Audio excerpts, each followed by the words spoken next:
जय योगेश्वर। अध्याय 18 श्लोक पहला। ओम श्री परमात्मने नमः। अथ अष्टादशोऽध्यायः। अर्जुन उवाच संन्यासस्य महाबाहो तत्त्वमिच्छामि वेदितुम् त्यागस्य च ऋषिकेश पृथक् निषूदन। श्रीभगवान् उवाच काम्यानां कर्मणां न्यासं सन्न्यासं कवयो विदुः सर्वकर्मफलत्यागं प्राहुस्त्यागं विचक्षणाः। त्याज्यं दोषवदित्येके कर्म प्राहुर्मनीषिणाः। यज्ञदानतपः कर्म न त्याज्यम् इति चापरे।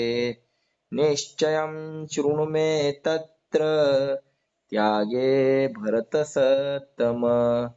त्यागो हि पुरुषव्याघ्र त्रिविधः सम्प्रकीर्तिताः। यज्ञदानतपः कर्म न त्याज्यं कार्यमेव तत्। यज्ञो दानं तपश्चैव पावनानि मनीषिणाम्।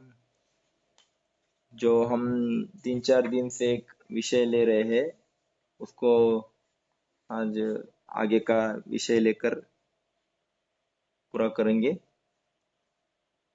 जीवन्तोऽपि मृता पंच व्यासेन परिकीर्तिताः दारिद्र्यो व्याधितो मूर्खा प्रवासी नित्य सेवका। जैसे महर्षि वेदव्यास ने जो कहा है, धनहीन इंसान सतत जो बीमार रहता है, मूर्ख और नित्य प्रवासी, और जो नियमित सेवक है, ये पास ही जो लोग हैं जिंदा होकर ही मरे हुए हैं, ऐसा व्यास जी ने कहा है। तो पूजनीय दादाजी ने जो हमें इसके बारे में समझाया, हम वो समझ रहे थे। तो हमने इसमें धनहीन कौन होता है, मतलब दारिद्र्य कौन, बीमार कौन, मूर्ख कौन, ये सब जान लिया। तो आज प्रवास करने वाला वो भी एक मूर्ख होता है, तो उसके बारे में थोड़ा जान लेते हैं। तो प्रवास यानी सफर। तो प्रवास करने वाला भी व्यक्ति जिंदा होकर मरा हुआ मृत समान है। जो इंसान सतत प्रवास करता रहता है उसका मन किसी भी जगह स्थिर नहीं रहता है। पर अब यहाँ प्रवास या सफर, इसका मतलब क्या समझाया है कि प्रवास यानी होना, मतलब जीव जो शिव से मिलने निकला है, जीव और शिव के बीच का जो सफर है, जहाँ जो चल रहा है, उसको ही प्रवास कहते हैं। जहाँ अपूर्णता रहती है वहां सतत उसे होना होता है। अब अपूर्णता मतलब मेरे पास कुछ नहीं है, तो उसके लिए पाने के लिए जो कोशिश करना, वो सफर है, वो होना है। और जो परिपूर्ण रहता है उसका होना खत्म हो चुका होता है। जिसने प्रभु को जान लिया, प्रभु का रूप पहचान लिया, वो परिपूर्ण हो गया।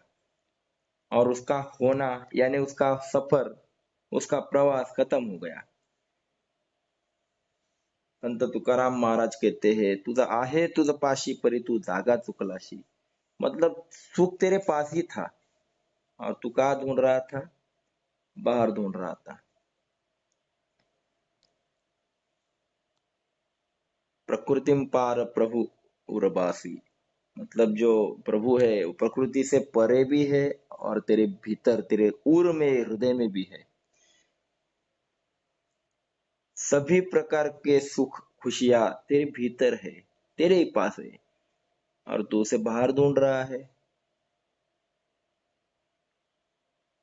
कस्तूरी कुंडल बसे मृग ढूंढे बन माही, घट घट में राम बसे दुनिया देखे नाही।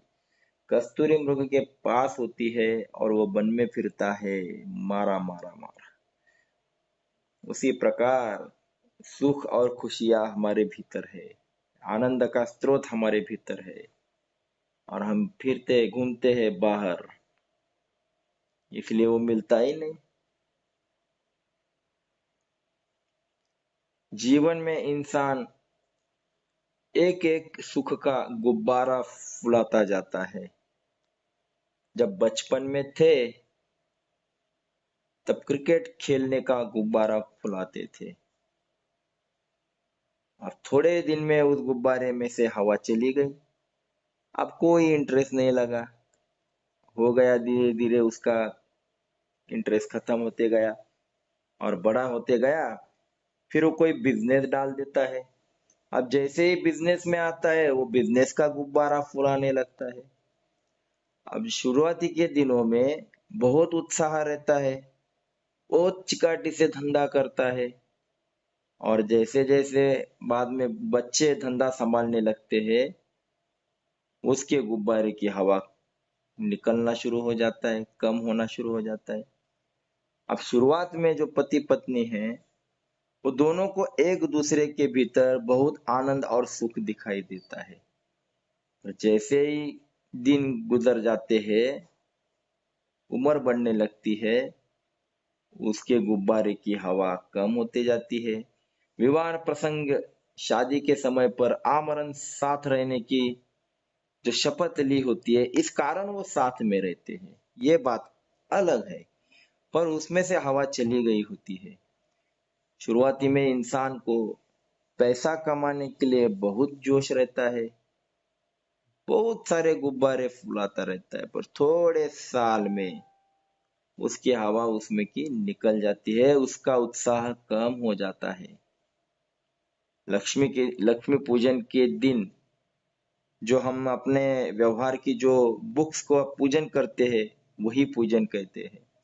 कितना सारा उत्साह रहता है, पर थोड़े ही साल के बाद जब बच्चे सब संभालते हैं, तब उसका उत्साह कम हो चुका होता है, क्योंकि उसके गुब्बारे की हवा चली गई होती है।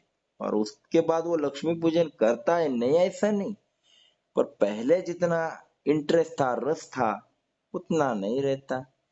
पैसे कमाने का भी एक प्रकार का आनंद रहता है, और पैसे प्राप्त करने के बाद वही खुशियां मिलेगी ऐसा नहीं है। कितना भी पैसा कमाओ, शुरुआती दिनों में बहुत अच्छा लगता है, पैसा जब आते रहता है आते रहता है। और एक समय आता है कि तब लगता है कि पैसे में भी वो मजा नहीं है। वो हमने बचपन में एक कहानी सुनी है ना, मिडास राजा। उसको बार बार लगता था कि मेरे पास इतना सोना हो, इतना सोना हो, सबसे ज्यादा मेरे पास सोना हो, सारी खुशियां दुनिया की मैं खरीद लूंगा। और वो भगवान को प्रसन्न कर लेता है। जैसे ही भगवान प्रसन्न हो जाते हैं, वो कहता है, भगवान जब कहते हैं कि क्या चाहिए बोल तुझे, वो कहता है मैं जहाँ हाथ लगाऊंगा उसका सोना बन जाना चाहिए। भगवान ने कहा सोच ले। उसने कहा नहीं, कोई बात नहीं। तो भगवान तो क्या देने के लिए बैठे हैं, भगवान ने दे दिया। अब इसका परिणाम ऐसा हुआ कि वो खुशी के मारे, उसके भीतर बहुत जोश कि अभी हाथ लगाऊंगा उसका सोना। और जैसे ही हाथ लगाने लगा, जिसको हाथ लगाए सोना, जिसको हाथ लगाए सोना। अब उसकी इतनी खुशी, अरे वाह। पर कितना सोना बनाएगा, भूख तो लगने वाली है पेट को। अब भूख लगी, प्यास लगी। जैसे उसने प्यास लगी तो पानी मंगवाया, और जैसे पानी पीने के लिए हाथ लगाया गिलास को, तो पानी सोने का बन गया। जैसे भोजन को हाथ लगाया तो भोजन सोने का बन गया। अब क्या सोना खाएगा, पानी सोने का पिएगा। अब वो उसके गुब्बारे की हवा अब निकल गई। अब उसको पता चल गया कुछ तो यहाँ पर गलत किया है। पर फायदा क्या, समय चला गया। उतने में उसकी लड़की पापा पापा कहकर वहां पर आती है, और छोटी लड़की उसको प्यार से उठाने जाता है, हाथ लग गया, सोने का पुतला उसकी लड़की बन गई। और बाद में फिर रोने लगता है, पछतावा आता है, पर अब फायदा क्या। इसलिए शुरुआती दिनों में पैसे में बहुत ही उत्साह रहता है, और हम पीछे भागते हैं, पैसे के पीछे भागते भागते हमारी उम्र हो जाती है, तब पता चलता है पैसे तो बहुत कमाए पर रिश्ते किसी से नहीं जोड़ पाए। इस पैसे के कारण रिश्ते दूर हो गए। इसलिए पैसे में आनंद जो है वो शुरुआती दिनों में रहता है, बाद में उस गुब्बारे की हवा भी चली जाती है। ऐसे सुख ढूंढते ढूंढते जो हमारा जीवन व्यतीत हो रहा है उसे ही प्रवास कहते हैं, सफर कहते हैं। और ऐसे सफर में गिरा हुआ इंसान जिंदा रहकर भी मरा हुआ है। जिन्हें समझ में आ गया कि खुद का आनंद खुद के ही पास है, उनका सफर खत्म होता है। तो क्या फिर ये लोग मिठाई नहीं खाते? खाते हैं। श्रीमदाद्य शंकराचार्य भी मिठाई खाते थे, उनको भी वो आनंद होता था, उन्हें उसमें आत्मानंद होता था, वो पर उनकी भूमिका जो है वो अलग रहती थी। हम भी आनंद को ढूंढ रहे हैं, वो हमारा सफर है। ये लोग भी पैसा कमाते हैं पर उनके पीछे वासुदेव है, हमारे पीछे वासना है। यही फर्क है, उनकी भूमिका अलग है। और हम जो खुशियां ढूंढते फिरते रहते हैं वो हमारा जो सफर है, फिर हमें लगता है कि अरे सब कुछ करके देख लिया पर दुनिया में कहीं सुख नजर नहीं आया। जाने दो, मरने के बाद तो स्वर्ग में सुख ही सुख मिलेगा। फिर इस दुनिया में अगर अष्टावक्र यानी 8 जगह पर अगर टेढ़ी और मन से भी टेढ़ी पत्नी मिल गई तो मरने के बाद स्वर्ग में सुंदर अप्सरा मिल जाएगी, ऐसा सपना देखता रहता है। वो भी एक प्रकार का सफर है। सपना देखना ये भी एक मनोरथ रचना, एक भी एक सफर है। हमारे जो पुराण है उसमें स्वर्ग सुख का वर्णन किया है, दूसरे धर्म के लोगों ने भी किया है। पुराण जो है वो स्वर्ग में अप्सरा और अमृत का वर्णन करते हैं। अमृत तो कोई मृत्यु लोक में मिलता नहीं है, स्वर्ग मिलता है। और वो प्राप्त करने के लिए इंसान पुण्य कारक कर्म करते रहता है। ऐसा जो जीव है जो सतत सुख के लिए ढूंढता फिरता है उसे ही प्रवास कहते हैं। वो चंचल है और अनिश्चित है। वेद व्यास कहते हैं तेरा सुख तेरे पास है, तेरे भीतर है, और तू बाहर किस लिए ढूंढ रहा है। तो जहाँ है वही तेरे पास सुख है। एक आदमी था, पूजनीय दादाजी एक दृष्टांत बताते हैं कि पृथ्वी पर रहने वाला एक आदमी था।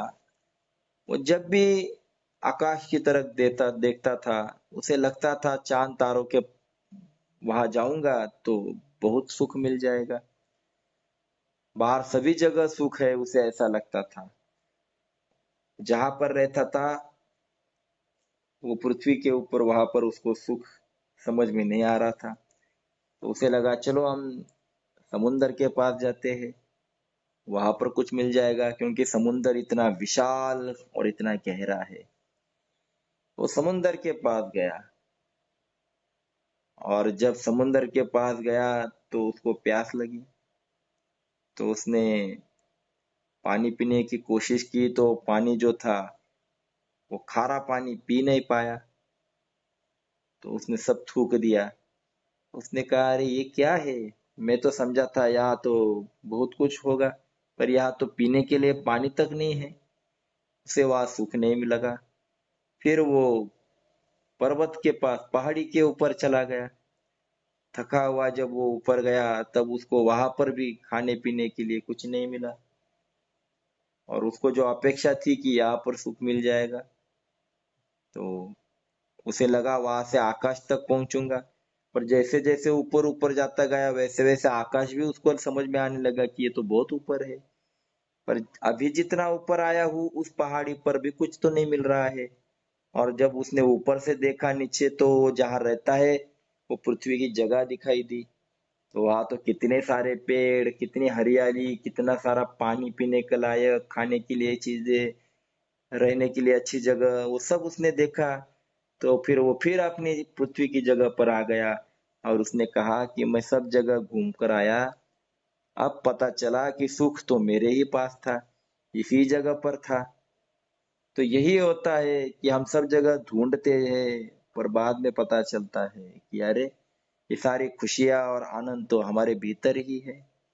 और जब ये भीतर की खुशियां, भीतर का आनंद जब जिस दिन समझ में आ गया, उस दिन जीवन चैतन्यमय होने लगता है। उस दिन से जीवन में से जो मृत अवस्था है वो खत्म होती है। इसीलिए संत महापुरुषों के जीवन में जो चैतन्य था, जो हर वक्त वो सुख आए या दुख आए वो खुश दिखाई देते थे, इसका कारण उनका जो सफर था वो खत्म हो चुका था। उनको पता था कि ये सब जो है ये भगवान का दिया हुआ है। इसलिए भीतर का सुख ढूंढना है, ये तेरे ही पास है। तू सारी दुनिया में घूमकर उसका सुख को ढूंढता है तो सुख कहाँ से मिलेगा? आनंद और सुख ढूंढने के लिए हम जो सतत सतत सतत प्रवास कर रहे हैं और वो मिल नहीं रहा है, इसलिए हम दुखी हो रहे हैं। एक श्लोक दिया है हमें, दादाजी कहते हैं कि जब भी आप सफर करते हो, प्रवास करते हो, तो एक श्लोक कहकर बाहर निकलना। वो जो श्लोक है, विवादे विषादे प्रमादे प्रवासे जले चानले पर्वते शत्रुमध्ये अरण्ये शरण्ये सदा मां प्रपाहि गतिस्त्वं गतिस्त्वं त्वमेका भवानी। जब भी विवाद या विषाद होता है, या प्रमाद, आलस, या हम किसी से डिबेट कर रहे हैं, या जले चानले पर्वते शत्रु मध्य, मतलब जल के पास जा रहे हैं, पर्वत के पास जा रहे हैं, शत्रु के रास्ते से जा रहे हैं, मतलब ऐसी सभी जगहों का उसमें वर्णन किया है कि जब भी आप ऐसे कहीं भी जा रहे हो, इसे प्रवास कहते हैं।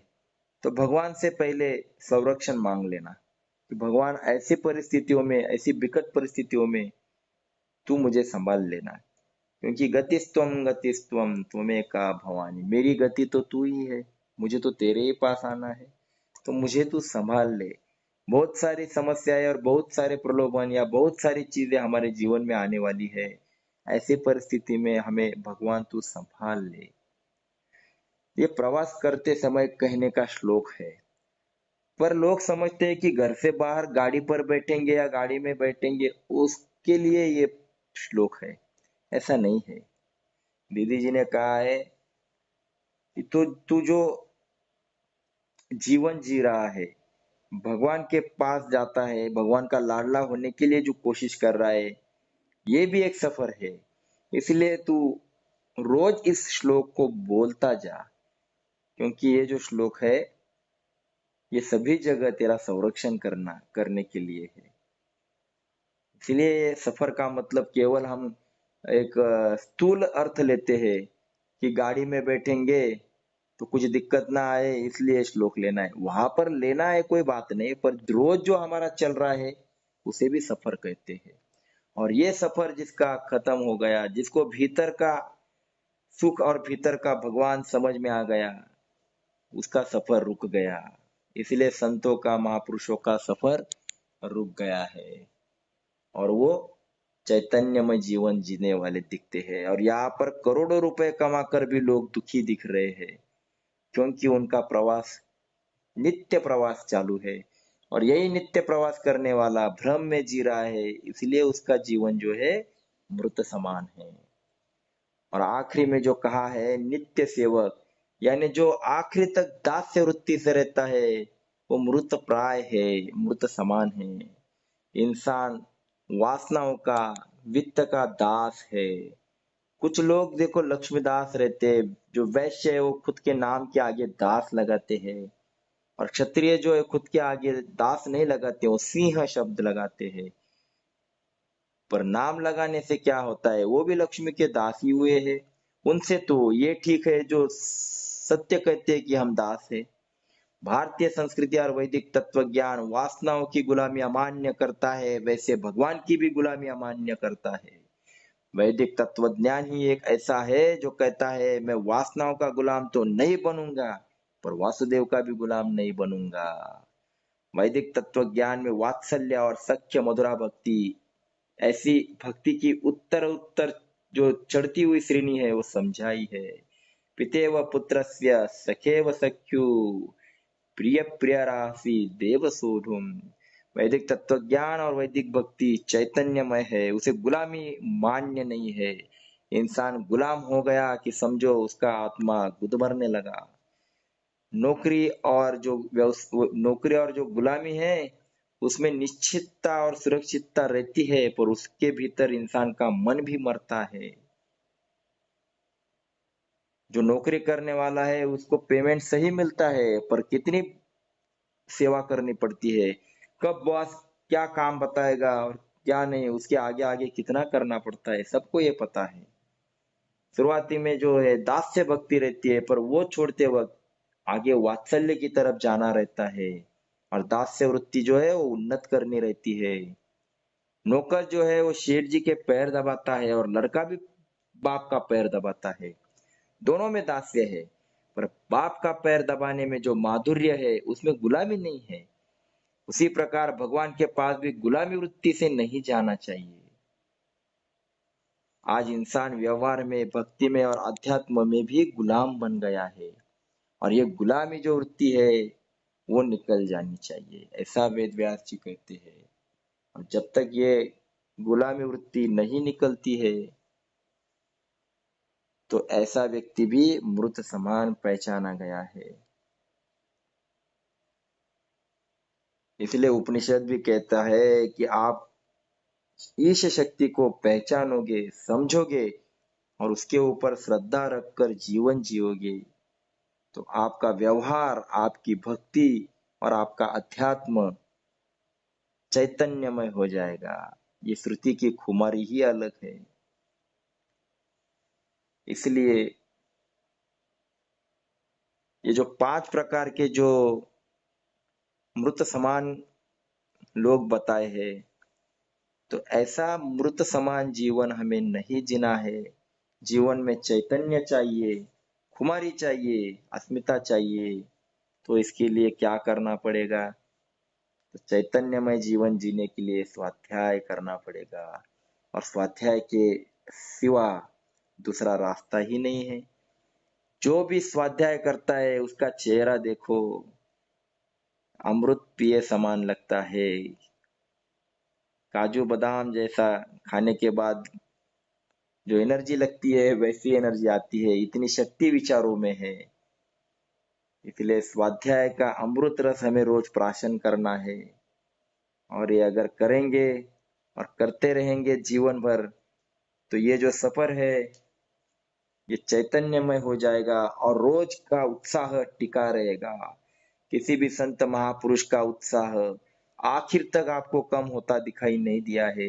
या किसी भी इंसान के पास जाकर देखेंगे तो किसी भी चीज का उसका उसका आप देखते हो तो शुरुआती में जो बहुत था अब कहता हो कोई मजा नहीं रहा है, बहुत कर लिया हमने। बहुत कर लिया मतलब क्या हो गया, उसमें से हवा चली गई है। तो इसीलिए अध्यात्म की जो हवा है, भगवान का काम की जो हवा है वो कभी नहीं निकलती, उसका नशा ही अलग है। और ये नशा लग गया तो बाकी चीजों की नशा लगती ही नहीं है। जो भगवान का हो गया वो दूसरा किसी का नहीं होता है। और यही भगवान का बनाने की ताकत अगर किसी विचारों में है तो स्वाध्याय विचारों में है। इसलिए हमें स्वाध्याय के रास्ते पर चलना है, प्रभु का काम हमें करना है। सीताराम सीताराम सीताराम कहिए, थोड़ा जप नाम थोड़ा प्रभु काम करिए, है ना। हमें नाम के साथ काम भी करना है।